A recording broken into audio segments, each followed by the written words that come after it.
지난주에 이어서 시편 22편을 우리 계속해서 좀 살펴보고자 합니다. 먼저 지난주에 공부했던 내용을 좀 복습을 해보면은 시편 전체가 150편이라 그랬죠. 근데 그 중에서 가장 암울하고 가장 슬프고 가장 고통스러운 다윗의 현실을 노래한 시편이 몇 편이라 그랬습니까? 오늘 우리가 보고 있는 시편 22편이라 그랬죠. 여러분, 다윗이 얼마나 큰 환난을 당했는지 나중에 환난을 겪다 무슨 생각까지 했다 그랬어요? 하나님이 나를 버리신 거 아닌가, 그런 생각까지 들었다 그랬어요. 우리도 그러잖아요. 고난도 어느 정도여야지 이게 어느 한계를 넘었으면은 기도도 안 나와요. 여러분 경험해 보셨잖아요. 어디까지는 기도가 나와요. 어느 순간까지는. 그런데 그 순간을 딱 넘어서게 되면은 기도 안 나와요. 너무 기가 막혀서. 여러분, 그러면서 우리도 그런 생각 들지 않나요? 하나님이 날 버리신 건가? 하나님이 날 잊으신 건가? 지금이라도 딴 길 찾아봐야 되는 거 아닌가? 목회를 하면서 그런 때가 종종 옵니다. 내가 다른 길을 찾아야 되는 거 아닌가? 지금 말고 예전에 그랬다고 그래요. 다른 길 찾아야 되는 거 아닌가? 내가 이 길을 계속 가야 되나? 이 상태로 나이가 40이 넘고 50이 넘고 그러면은 나중에는 빼도 박도 못할 텐데 내가 빨리 젊었을 때 진로를 틀어야 되는 거 아닌가? 네, 그런 일들이 와요. 아마 젊은 목회자들 대부분 다 그렇게 경험할 겁니다. 그럼 그런 순간에 다윗은 정말 감당하기 어려운 때에 다윗이 정신을 바짝 차려요. 그리고는 그 하나님께 다시 한번 매달리기 시작합니다. 나를 살려주세요. 하나님이 안 도와주시면 내가 어디 가서 도움을 받을 수 있겠습니까? 그러면서 하나님 앞에 통곡하며 기도하기 시작하는 거예요. 여기까지가 지난주까지 우리가 살펴본 내용이고, 오늘은 이제 기도응답을 받는 그 다음 모습들이 나오는 겁니다. 그러고 나서 기도응답을 받고 나서 감사와 찬양을 올려드리는 다윗의 모습이 소개가 되는데, 중요한 것은 이런 다윗의 고난의 삶과 내면적인 고통의 고백이 장차 이 세상에 오실 메시아 예수 그리스도가 당하는 고난과 고통을 예표하는 것이라고 지난주에 말씀을 드렸습니다. 따라서 우리는 시편 22편을 보면서 다윗 개인의 고통으로 이 시편을 읽는 것으로 끝내서는 안 되는 거죠. 이 시편을 읽으면서 우리가 어디까지 나가야 되느냐? 날 위해서 십자가 고통과 죽음을 당하신 예수 그리스도를 보는 자리까지 나가야 우리가 시편 22편을 제대로 보는 것입니다. 여러분, 형편없이 뭉개지고 짓밟혔어요. 만인에게 공격당하고 손가락질 당하니까 나오는 것이라고는 그저 탄식밖에 없던 다윗이었습니다. 그때 다윗이 살 길을 찾았는데 누구에게 살 길을 찾았다 그랬어요? 하나님에게서 살 길을 찾았습니다. 하나님밖에 소망이 없다. 난 죽은 목숨이다. 하나님 내게 응답 안 해주시면은, 나를 지켜주지 않으시면은 나는 도대체 누구에게 가서 소망을 찾아야 한단 말이냐? 이런 말을 하고 있는 거예요. 예수님도 똑같지 않으셨어요? 많은 황소들과 바산의 힘센 소들이 창으로 막 찔러대요. 가시 면류관을 씌워대요. 조롱하면서 막 예수님더러 십자가에서 내려와 보라고, 내려와 보면 내가 믿겠다고 그렇게 깐죽거리면서 조롱할 때에 예수님은 십자가에서 물과 피를 쏟아가시면서 아버지에게서 소망을 찾습니다.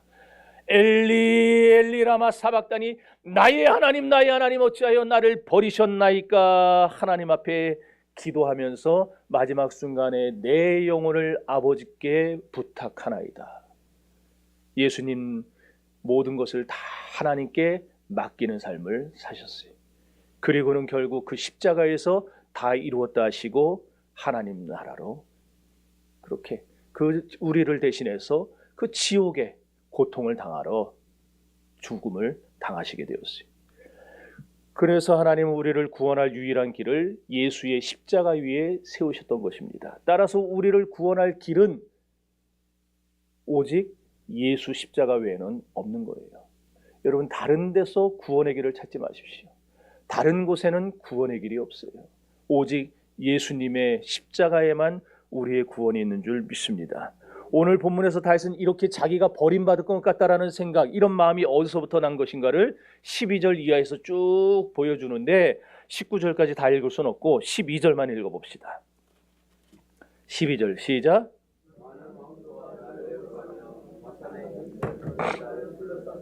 여기 보면 많은 황소가 그랬어요. 많은 황소라는 말은요, 파림 라빔이라는 말이에요. 파르가 소인데 이게 복수형이 쓰여갖고 아니 100마리 모여 있는 게 아니고 막 이 아메리카 평원의 들소들 버팔로라 그러죠. 걔네들만 모여 있는 거 보셨어요? 막 떼를 지어 있는 거 그런 황소 떼를 생각하시면 돼요.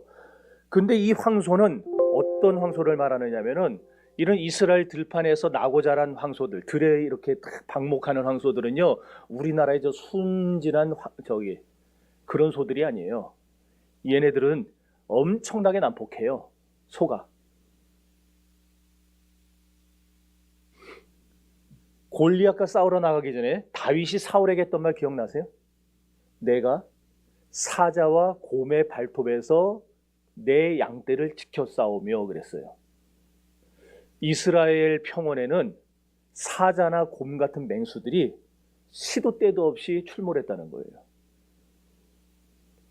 소들이 이런 사자와 곰 사이에서 싸우면서 한 마리가 아니고 뭐 떼거지니까 이런 애들과 싸우면서 성질이 난폭해진 게 쭉 굳어왔어요. 얘네들이 지금 여기서 말하는 많은 황소예요. 전 그런 소들이었기 때문에 얼마나 성질머리가 고약하고 난폭한지 몰라요. 다윗이 자기를 해치려는 원수들을 가리켜서 이렇게 많은 황소라 불렀어요. 실제로 많은 황소 떼를 말하는 게 아니고 저렇게 난폭한 황소처럼 저렇게 무자비한 황소처럼 나를 공격하는 원수들이 이렇게 무자비합니다. 난폭합니다. 그걸 말하고 있는 거예요. 그 다음에 바산의 힘센 소들이 나를 둘렀다 그랬는데 바산이 어디냐? 저기 보면은 갈릴리 바다 보입니까? 네, 갈릴리 바다에서 사해까지 쭉 내려가는 게 요단강인데 자, 갈릴리 바다에서 동북쪽이죠. 동쪽으로 북쪽 약간 올라가면은 곤란이라 되어 있는데 참 내가 전에도 얘기했지만 지도 만드는 사람들은 정신 바짝 차려야 돼요. 곤란이 아니고 골란이에요. 골란. 골란 고원 들어보셨죠? 이스라엘에 그 분쟁 많은 지역 바산 골란. 저기 바산과 골란을 합쳐서 바산 골란이라 부르는데 저기가 도피성으로 책정된 곳이었잖아요. 저 바산 지역에 사는 소들을 말하는 거예요. 이 소들은요, 저기가 아주 드넓은 평야가 펼쳐져 있어요. 그래가지고 잘 먹고 잘 자라서 몸집이 상당히 큽니다. 이스라엘의 다른 지역에서 자라는 소들보다 몸집이 훨씬 커요. 그러니까 힘도 자연히 세죠. 그래서 바산의 힘센 소라 그런 말이 나오는 거예요. 이렇게 힘센 소라는 말은 다윗을 대적하는 원수들이 얼마나 강했나 그걸 보여주는 겁니다. 다윗을 괴롭히던 사람들은요, 별 볼 일 없는 사람들이 아니었어요. 권력자들이었고 강력했고 더군다나 성질머리도 더럽고 난폭한 사람들이었어요. 그런 사람들이 다윗을 찔러대고 괴롭히고 고통을 주고 이런 사람들에게 둘러싸여 포위를 당했으니까 얼마나 다윗의 마음이 괴롭고 죽고 싶겠냐 그거예요. 그 다음에 또 뭐라 그랬냐면은 13절 읽어보세요. 시작.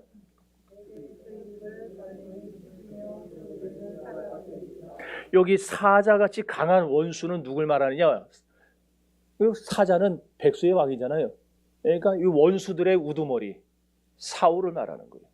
그러니까 강한 원수 사울이 지금 사자같이 사자가 그냥 앞발로 먹이를 꽉 누르면 꼼짝을 못하잖아요. 먹이들이 발버둥을 쳐도 빠져나가지 못하잖아요. 그것처럼 지금 다윗의 목덜미를 꽉 눌러주고 그냥 다윗이 못 빠져나가도록 조여오고 있다 그 얘기를 하고 있는 거예요. 14절 15절 읽어보세요. 시작.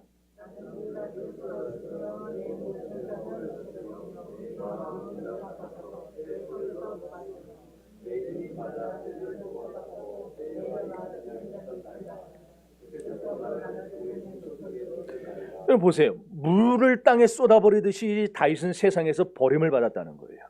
다윗의 마음도 완전히 녹아버렸어요. 밀랍이 녹듯이 저항할 힘도 없다는 거예요. 대적할 힘도 없고 싸울 힘도 없고 내 힘이 말랐다 그러잖아요. 내 힘이 말랐다. 걸을 힘도 없고 말할 힘도 없어요. 완전히 지쳐버렸어요. 그렇게 상태에 빠진 거예요. 번아웃 된 겁니다. 이런 상황에서 16절 가보면 개들이 나를 애워쌌다 그러고 있어요. 여기서 개라는 말은 케레브라는 말인데 히브리어에 우리가 알고 있는 그 강아지 개를 말하는 게 아니고 악한 사람을 말하는 거예요. 악한 사람. 그것도 어떤 악한 사람이냐? 아주 염치 없는 사람, 잔인한 사람.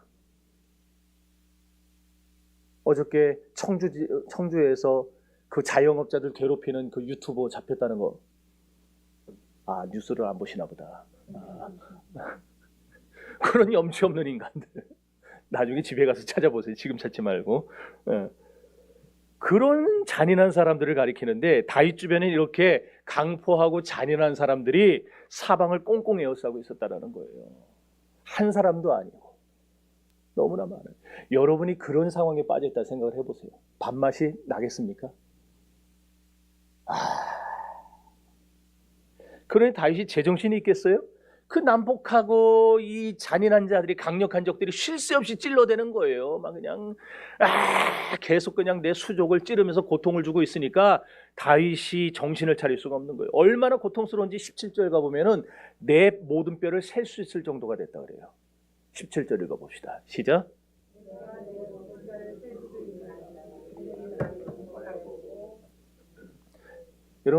여러분의 뼈를 셀 수 있어요? 근데 셀 수 있는 경우가 있죠.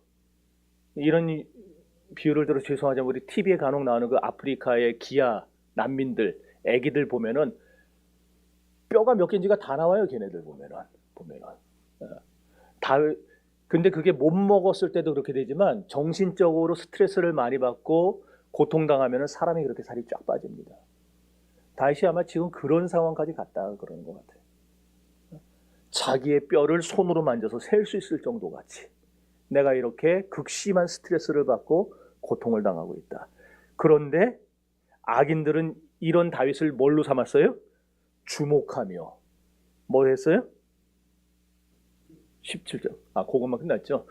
주목하면서 구경거리로 삼았다라는 거예요. 주목이라는 말은요, 뭐냐 하면은 어떨 때 쓰느냐, 고양이가 쥐를 막 이리저리 막 몰아가는 거예요.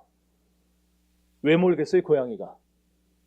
쥐를 보면은 보통 고양이는 잡아서 먹잖아요. 근데 몰아요. 그거는 뭐 하는 거예요? 배는 부르고 먹을 수는 없고 갖고 노는 거죠. 그래서 잔인하게 갖고 놀다가 죽는 걸 보고 싶어 하는 거예요. 그 잔인한 심정을. 지금 여기서 주목이라는 표현이 그거예요. 다윗의 원수들은 다윗을 지금 계속 극한 상황으로 몰아가면서 그 상황을 즐기고 있었다는 거예요. 그 상황을. 이런 원수들이 다윗에게 질비했다는 거예요. 그리고는 나중에 다윗의 겉옷과 속옷까지 다 찢어가지고 나눠 가졌다. 그러니 당연하게 이 상황에 빠진 다윗의 입에서 이런 소리가 나오겠죠. 하나님, 나를 버리셨습니까? 내 상황이 이 지경인데 하나님이 도대체 어디가 계신 겁니까? 나를 안 도와주시면 내가 어디 가서 도움을 찾겠습니까? 제발 좀 살려주세요. 이런 소리가 나올 수밖에 없는 거죠. 이래서 다윗이 하나님께 호소를 하게 되고 그런 연유로 20절이 기록되게 된 겁니다. 20절, 21절 읽어봅니다. 시작.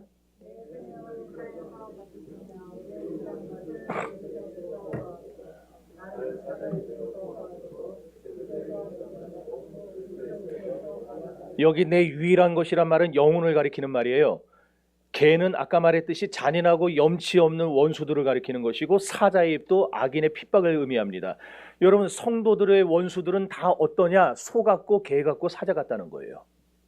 제가 지금 욕하는 게 아니고 우리의 원수들의 특징을 말해주고 있는 거예요. 우리 원수들은 어떤 특징을 지니고 있느냐? 소 같다, 개 같다, 사자 같다. 소는 어때요? 무지한데 힘은 무지 세요. 힘은 세요. 그 강한 힘으로 우리를 괴롭혀요. 개는 불결한 데다가 아주 그냥 집요하게 물고 늘어져요. 한번 물면은 안 놔요. 우리 원수들이 우리를 그렇게 한다는 거예요. 우리를 물면 안 놔요. 사자는 잔인하죠. 물어뜯어요. 성도 여러분, 이것은 영적으로 이게 뭘 가르쳐 주느냐? 우리 주변에 무지에서 진리에는 관심이 없고 육체의 힘만 의지하는 사람들을 멀리하라는 거예요. 여러분 주변에 불결하고 날마다 입으로 지저대고 입에 맨날 욕만 달고 사는 사람들, 입에 내 다른 사람 그냥 막 저주하고 막 욕하는 사람들. 이런 개같이 입으로 지저대면서 성도를 해하는 자들을 조심하라는 거예요. 남의 눈에 피눈물 나게 하고 남을 잔인하게 괴롭히는 사자 같은 자들을 만나지 않게 조심하라는 거예요. 그리고 더 중요한 건 여러분이 그렇게 되지 말라는 겁니다. 나도 모르는 사이에 내가 소 같고 개 같고 사자같이 되지는 않는가. 하나님을 믿는 성도로서 우리가 다른 이런 사람을 만나서도 안 되지만 내가 이런 자가 돼서는 절대 안 되는 거죠. 오늘 이렇게 이런 원수들에게서 구해달라 지금 다윗이 그러고 있는데 이걸 조금 더 리얼하게 표현한다면 살려달라는 표현이에요. 살려달라. 제발 좀 살려달라. 이런 다윗의 기도를 다시 한번 반복한 게 2절입니다. 2절로 가보세요. 2절 읽습니다. 시작.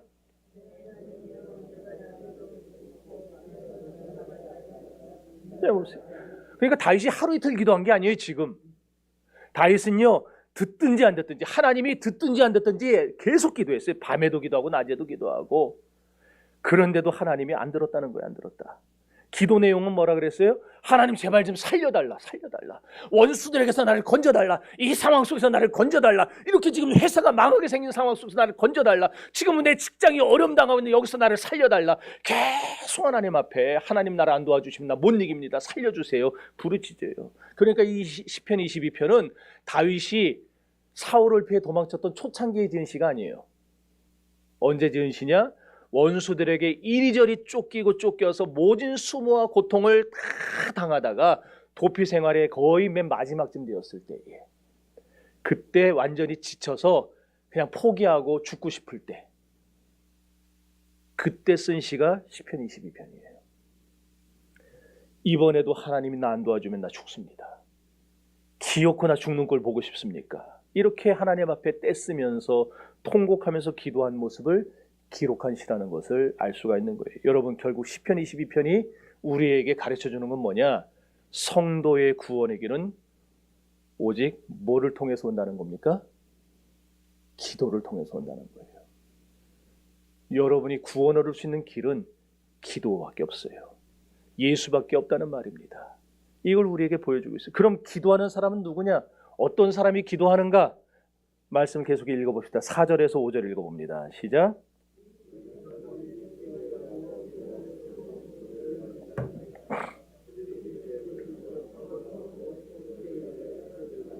8절과 9절.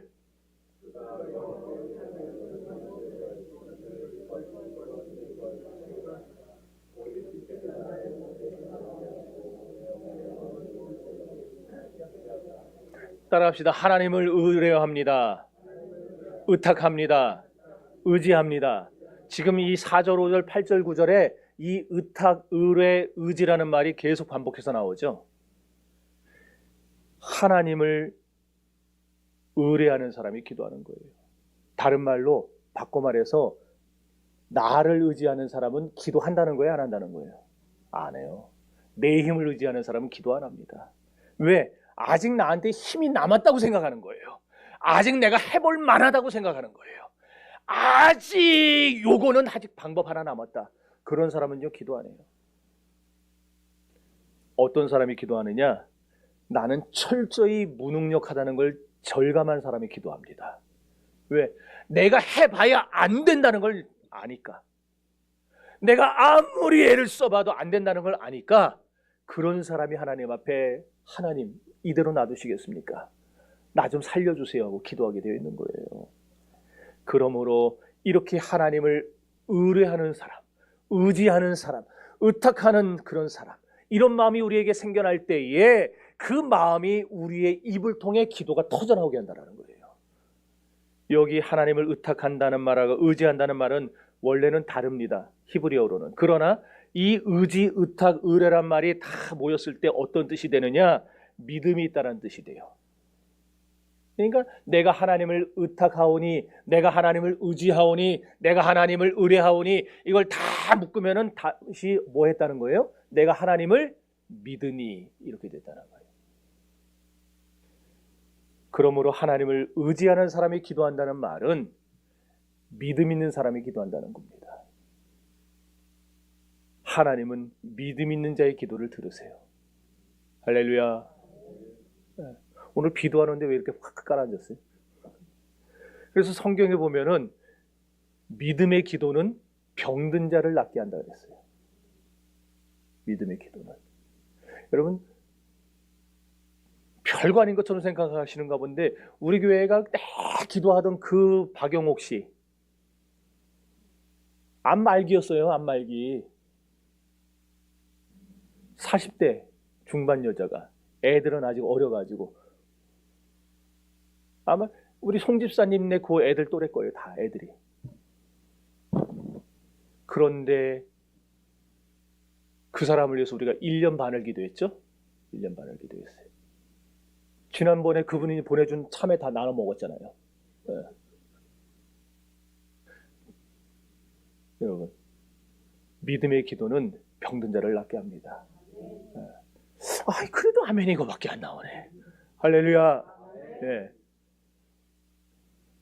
여러분들, 우리 각자가 하나님 앞에 믿음으로 기도할 때 주님은 반드시 이루어 주시는 줄 믿습니다.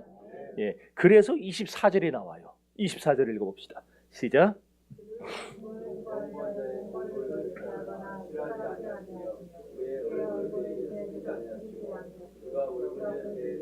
보세요. 울부짖을 때 뭐 하셨다? 들으셨다. 여러분, 아직 하나님이 구해주기 전이에요. 지금 그러잖아요. 아직 하나님이 다윗을 건져내주기 전이에요. 그런데 과거 시제를 썼어요. 들으셨도다. 들으실 것이다가 아니라 들으셨도다 그랬어요. 이건 뭐냐? 다윗의 확신을 보여주는 겁니다. 하나님이 반드시 내 믿음의 기도를 응답해 주실 것이다. 이 믿음이 다윗에게 있었다라는 거예요. 하나님이 이 믿음을 보신 겁니다. 그렇다면 오늘 우리에게도 하나님은 동일하지 않겠습니까? 어떤 상황을 만나도, 어떤 고통을 당해도 우리가 다윗처럼 하나님 앞에 확신을 가지고 믿음을 가지고 주님 앞에 믿음으로 부르짖고 기도하면 하나님이 그 믿음을 보시고 믿음대로 역사해 주지 않겠습니까? 이 믿음이 오늘 저와 여러분에게 있기를 주의 이름으로 축원합니다. 그 다음에 25절부터 마지막 31절까지 보면은 하나님의 구원의 역사를 경험하고 하나님을 찬양하는 다윗의 기도가 소개되고 있어요. 한마디로 해서 다윗은 내 힘은 약한데 반면에 원수들은 황소같이 세다, 바산의 힘센 쏘같이 세다, 사자같이 세고 들깨같이 강력하다. 이것 말이에요. 암만 생각해도 이길 방법이 없는 거예요. 그러잖아요. 그런 죽을 위기에서 하나님이 기도 중에 주시는 힘으로 길이 열리고 살 길이 열리고 이겼어요. 그러니 감사가 나오겠어요, 안 나오겠어요? 내 힘으로 이긴 거 아니니까, 내가 돈이 있어서 이긴 거 아니고, 내가 능력이 있어서 이긴 거 아니고, 내가 똑똑해서 이긴 거 아니고, 하나님 앞에 기도했더니 주님이 길을 여셔서 이겼어요. 그럼 그 사람에게서 당연히 감사가 나오겠어요, 안 나오겠어요? 이렇게 딱 반응이 나와야 제가 설교할 맛이 나지. 나오죠. 감사가 나오죠. 입술에서는 찬양이 나오고 하나님 앞에 예물을 드리고 감사하게 되어 있죠. 예. 그래서 감사한다는 거예요. 25절 26절 읽어보세요. 시작.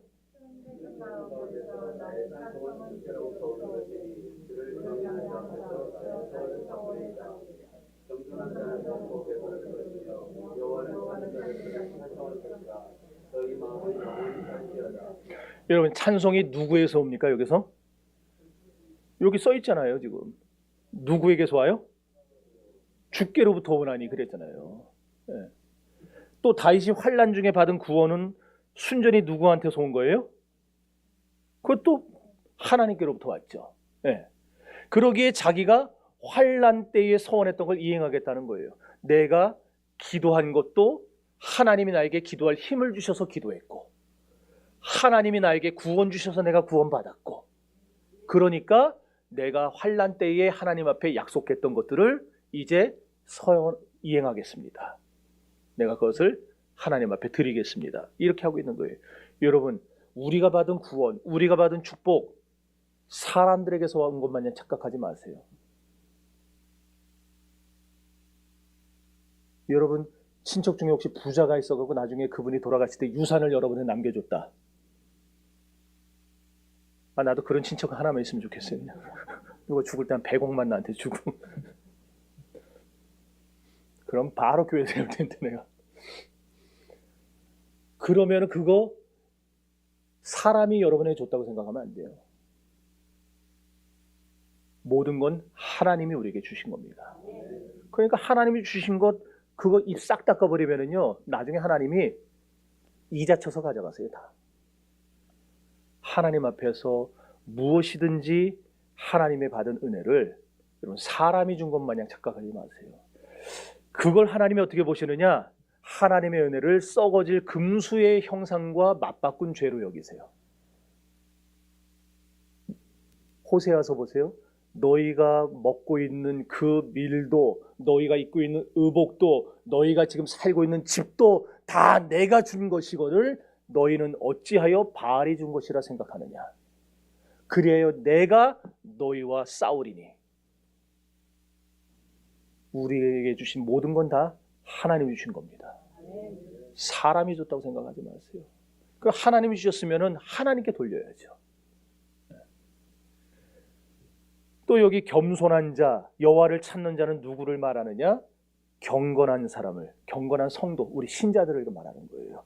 먹고 배부른다는 말은 하나님 주시는 위로가 충만하고 기쁨이 충만하다는 말이고, 여러분 그러니까 찬송도 구원도 감사도 축복도 능력도 전부 하나님께로부터 오는 거예요. 그러니까 성도는 응답받으면 비단 뭘 해야 되느냐?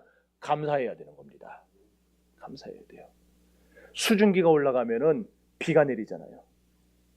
수증기가 안 올라가면 비가 내립니까? 안 올리잖아요. 사막에 비가 안 내리는 이유가 뭐예요? 올라가는 게 없으니까 안 내리는 거예요. 근데 바다에 태풍이 그렇게 자주 나오는 건 뭐예요? 올라가는 게 많으니까. 우리 영적인 생활도 똑같습니다. 하나님께 감사를 올려드리는 자에게는 하나님이 다시 그 감사를 우리에게 부어주시는 거고, 이 영적인 사이클이 계속 죽을 때까지 끊어지지 않고 이어지는 사람이 신자예요.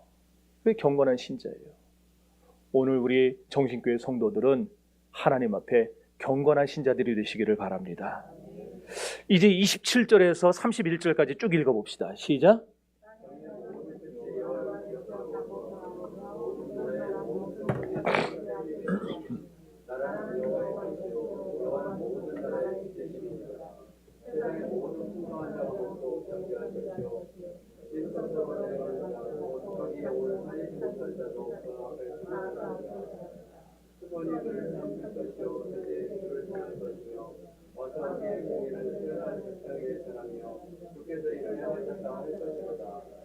아멘. 여러분 27절 땅끝에 있는 이방인들이 하나님께 돌아오는 일이 있어요. 28절 보면 모든 나라 모든 족속이 주 앞에 예배한다. 이방 나라 통치자가 돌아와요. 29절 세상의 모든 풍성한 자, 그러니까 가난한 자가 부유해진다는 거예요. 30절 그 후손들이 그를 섬길 것이요. 다시 말해서 하나님께 경배를 드리고 이 영광을 돌린다. 그 얘기를 하고 있는 게 무슨 말입니까? 다윗은요 지금 누가 봐도 버림받은 것 같은 상황이었는데 그 절박한 환경 속에서 기도할 때 다윗이 살아나는 걸 본 거예요. 사람들이. 그러니까 이구동성으로 말하는 겁니다.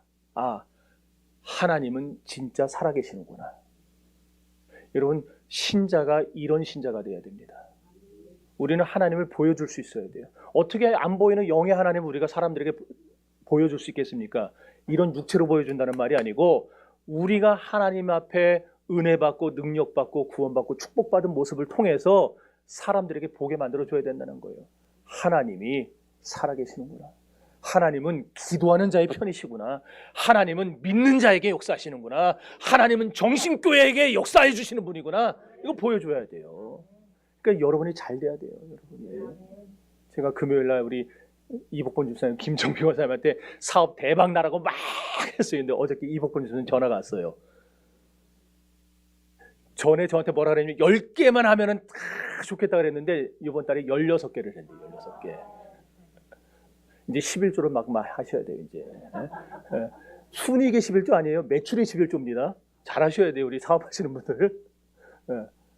여러분 내가 뭐 11조 내라고 지금 그 얘기하는 게 아니라 우리 교인들이 이복권 집사님 김정민 권사님만이 아니고 사업하는 사람들 또 직장 다니는 분들, 직장은 뭐 여러분의 직장이 잘 되면은 여러분도 잘 될 거니까 이런 걸 좀 보여주셔야 돼요. 문제가 해결되는 걸 보여주셔야 돼요. 근데 그러려면 뭐 해야 된다고요? 기도밖에 없어요. 기도밖에. 이거를 보면 사람들이 죽게 돌아오는 거예요. 우리 교회에서 막 병이 났다, 기도했는데 막 그냥 이 막 소문이 나, 암병이 났고 막 그냥 귀신 들어 여기 왔는데 귀신이 막 쫓겨나갔다, 이런 소문 나보세요. 주변에 있는 사람들이 가만히 있겠습니까? 몰려들죠. 산골짜기로 우리 교회가 옮겨도 들어오겠죠.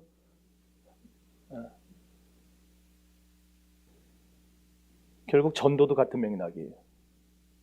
우리가 인생이 곤고하고 고달파도 기도하다가 길이 열리고 우리 삶에 변화가 생기고 축복이 있고 은혜가 있으면 주변 사람들이 우리를 보고 정신교회 가면은 뭔가 있구나, 나오게 되는 거예요. 여러분, 오늘 시편 22편이 다윗을 통해 누구를 보여준다 그랬어요? 금세 까먹었습니까? 22편을 통해 누구를 봐야 제대로 본 거라 그랬어요? 예수 그리스도, 십자가에 달려 죽으신 예수님을 봐야 된다 그랬잖아요. 그러므로 지금까지 다윗이 당한 이 모든 건 다 누구에게서 이루어지는 거겠어요? 예수님에게서 이루어지겠죠. 예수님도 이 많은 황소들, 바살의 힘센 소, 사자, 들깨 같은 그 원수들에게 둘러싸여 있었어요. 대제사장들과 서기관들과 바리새인들에게 둘러싸이고 유대인들에게 에워싸여서 십자가에 달려 돌아가실 때에 수많은 사람들에게 조롱당하며 욕을 먹으셨어요. 침뱉음을 당하셨어요.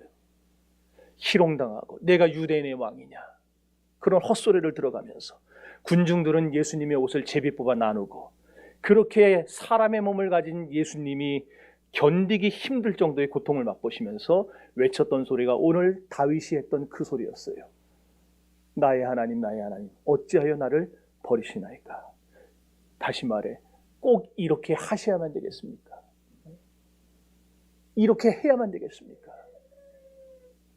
그렇습니다, 여러분. 하나님은 저와 여러분을 죄와 사망에서 구하시기 위해서 당신의 하나밖에 없는 외아들을 죽음에다가 던져버리셨던 거예요. 그리고 외면하셨어요. 아들이 십자가에서 절규할 때 하나님은 얼굴을 돌려버리시고 그 아들의 부르짖음에 귀를 막으시고 속에서 터져나오는 슬픔을 참아가시면서 하나님은 이겨내셨어요. 왜? 저와 여러분을 살려낼 길이 그거밖에 없으니까. 그런데 이렇게 버림의 자리, 죽음의 자리에 떨어졌던 예수님께 무슨 일이 일어났는가? 25절 다 같이 읽어봅시다. 시작.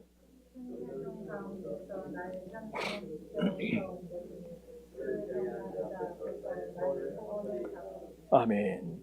여러분, 땅끝에 있는 자들이, 이교도들이, 이방민족이, 그들의 후손들이, 가난한 자들이 그리스도의 보혈을 믿고 하나님 앞으로 나오고 있는 거예요.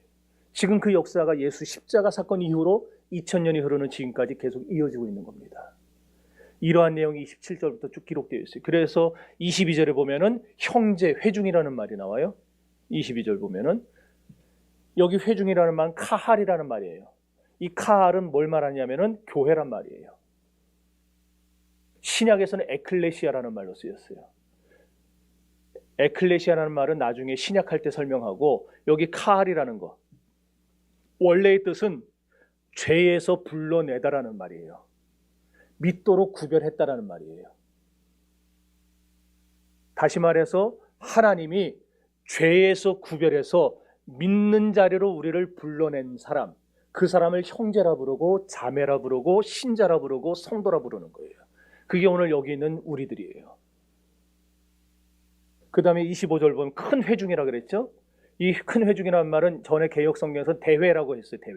대회, 큰 회중, 다 이것도 교회를 말합니다. 카알입니다. 23절에 야곱의 모든 자손도 교회를 말합니다. 결국 이 말들은 다 뭘 말하는 거냐?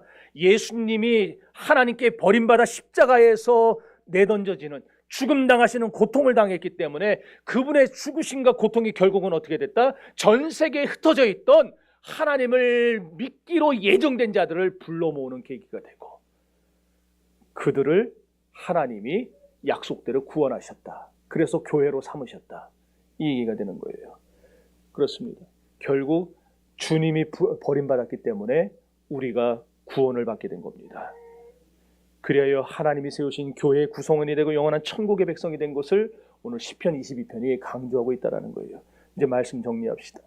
다윗을 에워싸는 원수들, 바산의 소들같이, 힘센 그 소같이, 황소같이, 사자같이, 들깨같이 얼마나 강력한지, 그런 자들이 연약한 다윗을 물고 뜯고 다윗을 조롱하고 희롱하면서 다윗을 막다른 곳으로 몰아갑니다. 모든 것이 다 끝나버렸고 소망이 없고 죽을 것 같은 상황이 됐을 때 다윗이 하나님께 기도하는 거예요. 하나님 날 버리신 겁니까?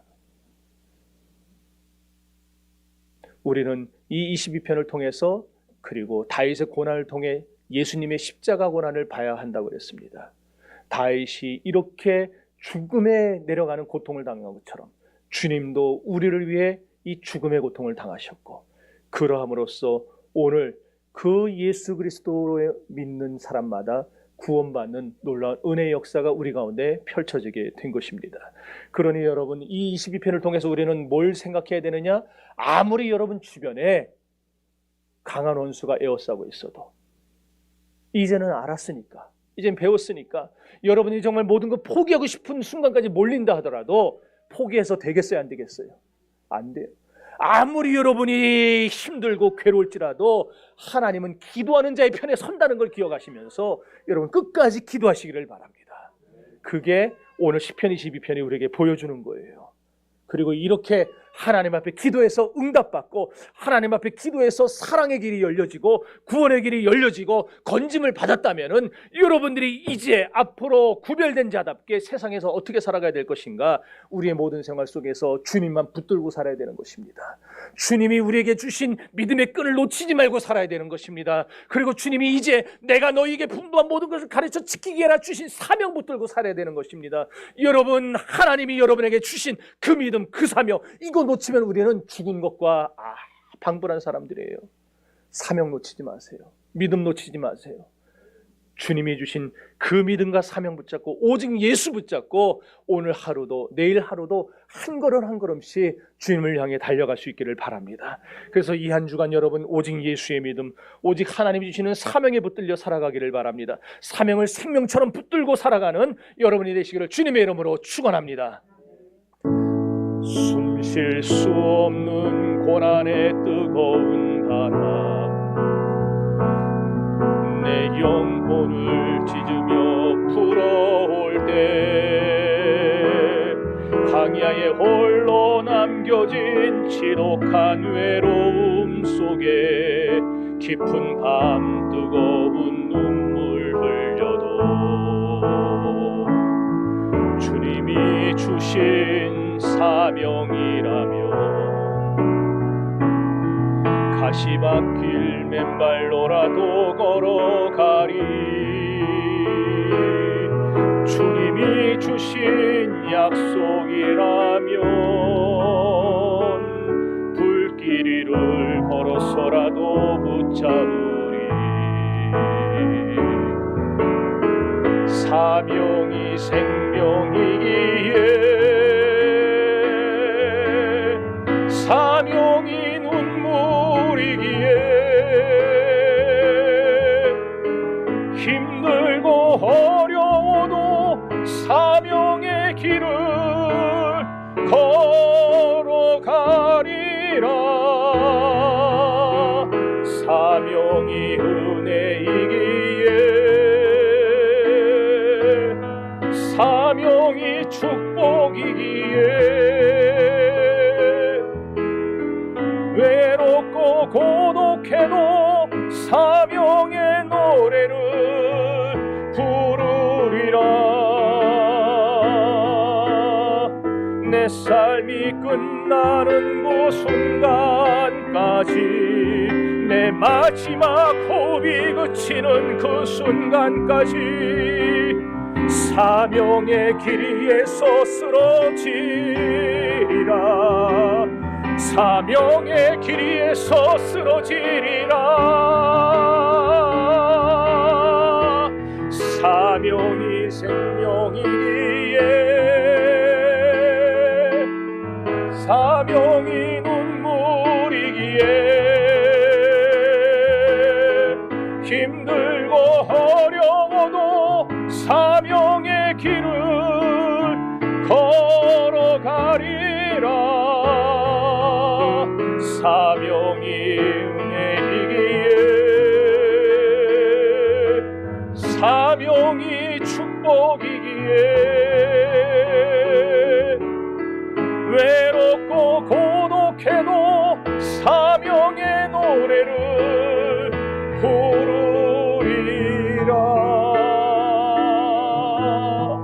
다 같이 우리 기도합시다.